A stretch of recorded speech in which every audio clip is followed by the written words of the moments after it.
हम एक डिफॉल्ट मुल्क में रहते हैं। वजीर दिफा ख्वाजा आसिफ ने एतराफ कर लिया, लेकिन इसी हुकूमत के वजीर खजाना तो डिफॉल्ट की बात भी करने वालों को डांटने लगते हैं। उन्होंने कहा था पाकिस्तान कभी डिफॉल्ट नहीं करेगा। मंसूबाबंदी के वजीर भी कह चुके हैं कि पाकिस्तान पर डिफॉल्ट का कोई खतरा नहीं।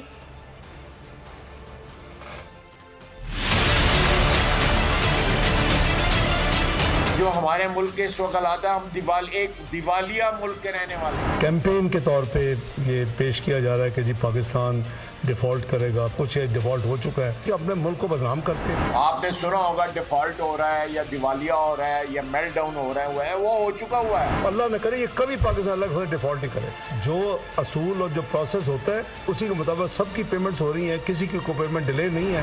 हमें $300 मिलियन के लिए मैंने खुद देखा है मिन्नतें करते हुए अपने हुक्मरानों को। मैं उनके साथ होता हूँ। ना हुकूमत किसी किस्म के किसी के प्राइवेट पैसे को हाथ लगाएगी, ना पाकिस्तान के ऊपर कोई डिफॉल्ट का खतरा है, ना कोई ऐसा पैनिक हमें करने की जरूरत है।